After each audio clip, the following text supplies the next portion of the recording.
I want to show you something I don't see very often here in the streets of Seoul. Take a look at that. Now, this building here, this is an old hanok, an old traditional style of residence, but what I'm interested in is this chimney. So houses like this, residences like this, typically would have a heating system that was under the floor. It's called Ondol. And it worked by burning, traditionally, wood in a furnace, and the heat and the smoke was then piped under the floor to make the floor warm.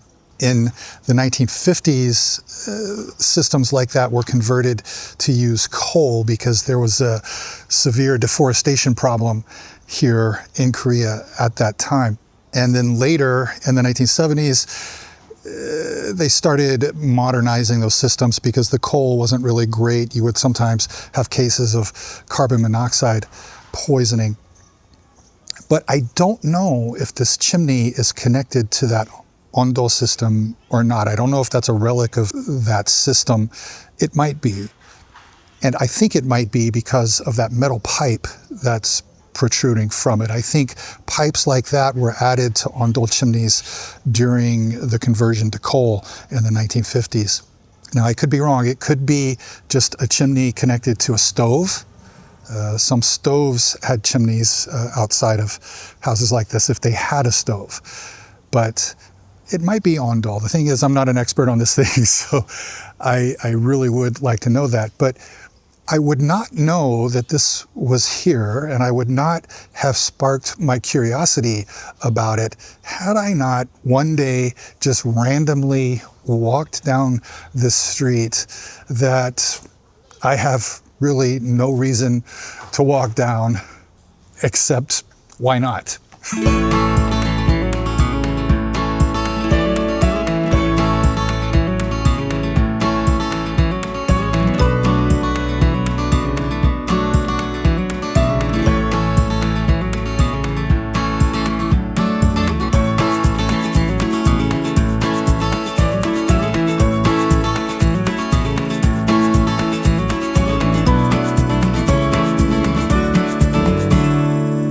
Hello there. It's a little afternoon on a very overcast Thursday. We are expecting rain later today, but I've already felt a few drops since I've been out here. I hope it doesn't start coming down. I didn't bring an umbrella, and I'm not particularly dressed for rainy weather today.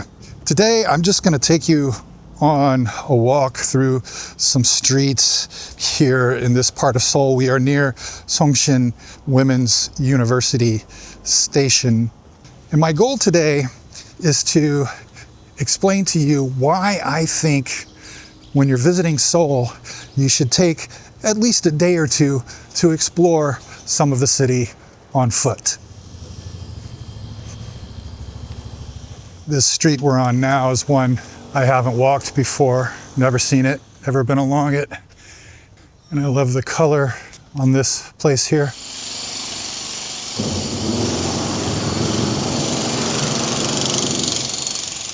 Recently, I saw a post in an online community related to Korea where someone was asking for feedback on their itinerary for a trip they're planning a few months down the road.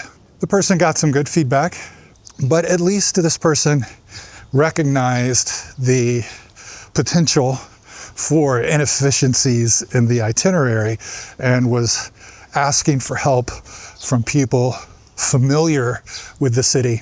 How many people out there are making itineraries for their trip to Korea without any awareness of how inefficient and potentially frustrating they're going to make their trip?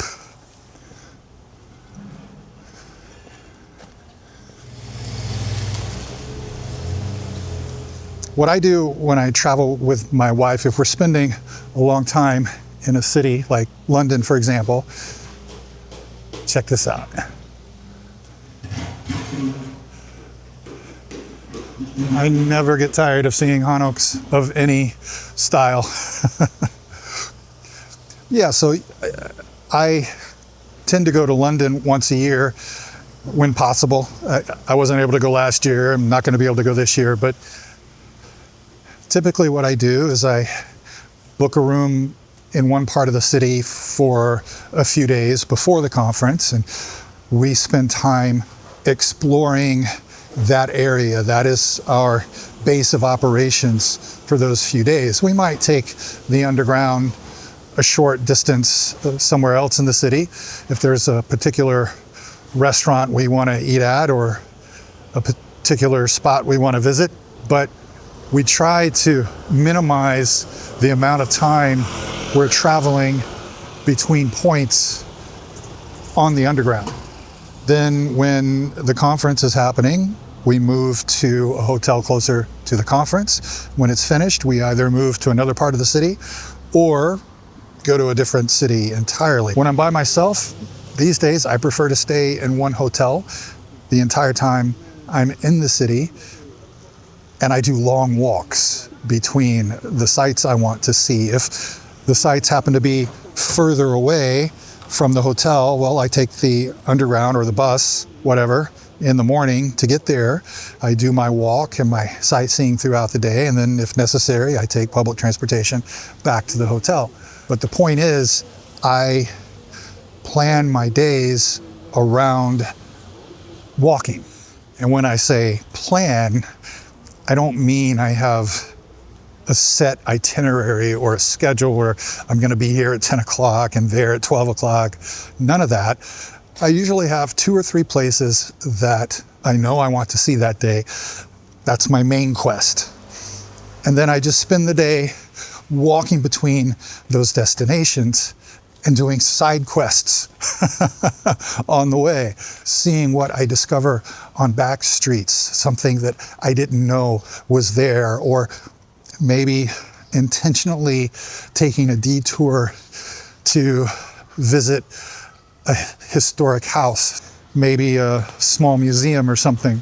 But the point of it for me is I don't want my whole trip just to be about getting from one major site to another major site. I want to experience the city while I'm in it. I want to admire the variety of architecture. I want to see old buildings and get pictures of them, because later when I'm sitting at home, I'll go back and I'll look at those pictures and I'll remember that day that I was walking down that street and saw that building. You know, I want to randomly stop into a cafe somewhere deep in a neighborhood and have what is usually good coffee and often a good pastry, sometimes not so much. For me, that enriches the experience of the trip.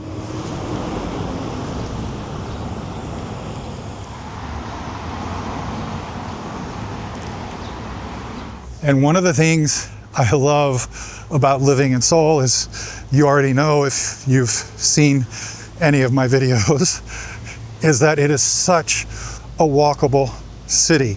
Over the past couple of years, since I've really become a walker, I've really begun to explore the city more than I ever have.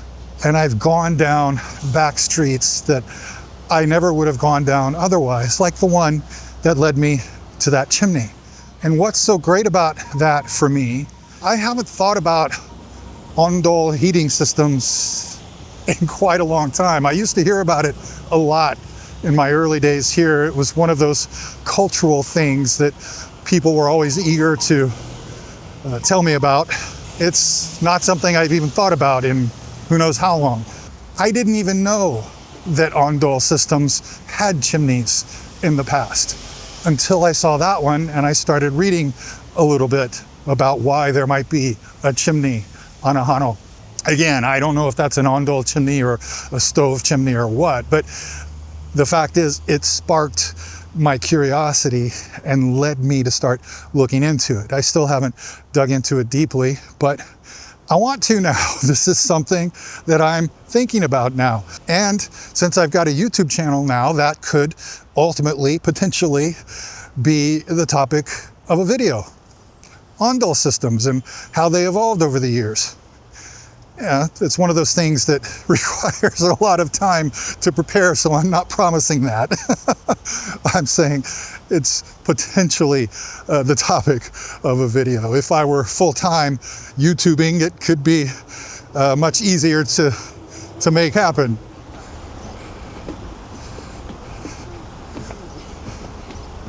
This is Jeongneung Station. There's gate 2 right up there, and this street right here, the small street to the left around there, leads to Jeongneung.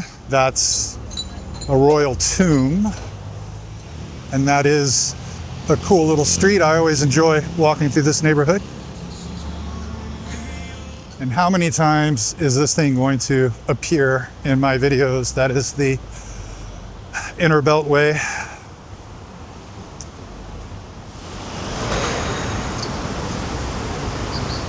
Now, normally when I'm walking past Jeongneung Station here, I turn that way to the west. There are several reasons I would want to go that way. I never turned east from here until one day, a couple months ago. If I wanted to go somewhere up ahead of us here, I wouldn't have come past Jeongneung Station. I would have walked through the Miari-goge, the Miari Pass, just beyond Sungshin Women's University Station, because this road takes us toward that area, and that's the direction we came from, right? Coming to Jeongneung Station. But then one day, a couple of months ago, I was walking through here with no particular destination in mind, and on that day, I turned this way.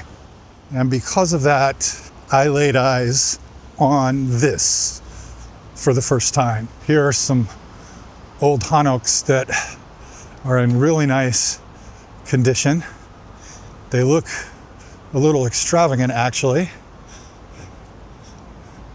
You've got this one here.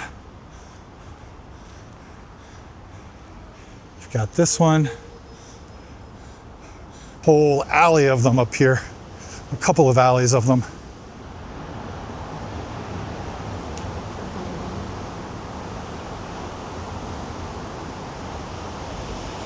Look at this.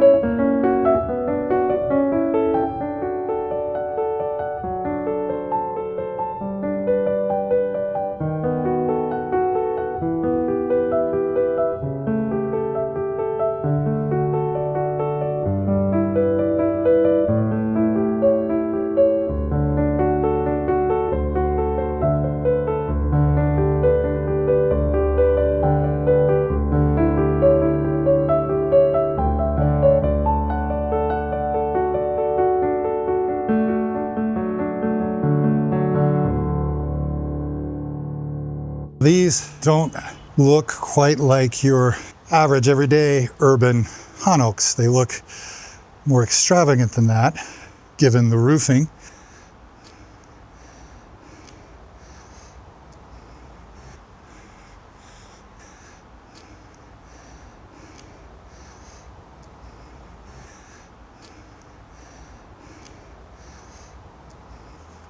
But then we get over here and we see this is a different story. This looks more like an urban hanok. But then we've still got this with the extravagant roofs.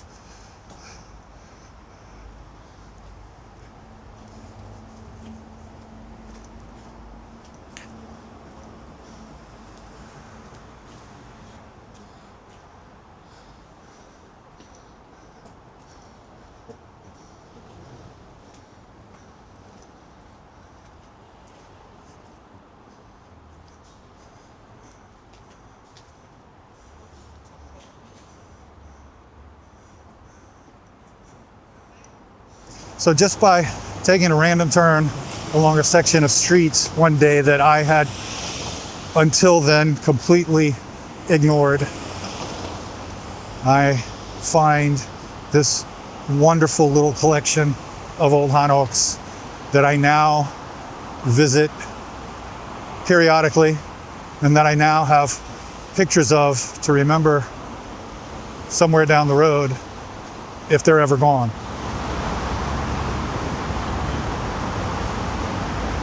And that's another thing, right? With the pace and the scale of development in Seoul, the constant churn, what is the life expectancy of those hanoks?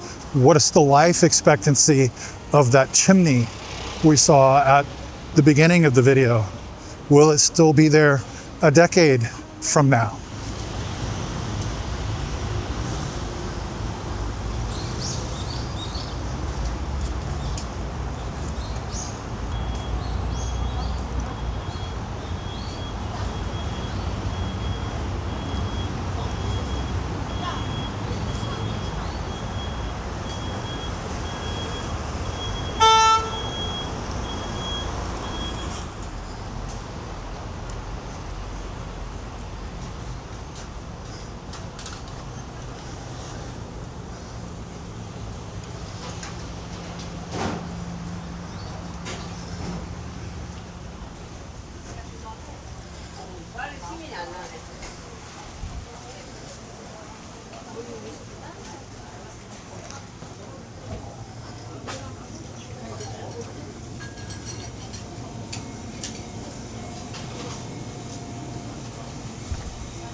So this market here, Gireum 시장, Gireum Market.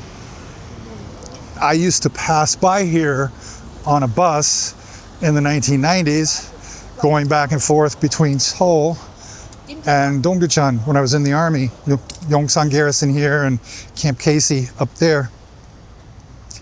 I never knew there was a market there. In the years after I left the army and have been living here in Seoul, I never had any reason to walk through this area until after we moved to Songbuk district, and we're living off in that direction now. We're about a, I don't know, 25, 30-minute walk from here. And one day I just started exploring, walking around after we moved in, and I found that market. And I'm glad I did, because that has got that really old feel to it that a lot of traditional markets have lost these days. But it's not going to be around all that much longer. I've read that Gireum Market is slated for redevelopment.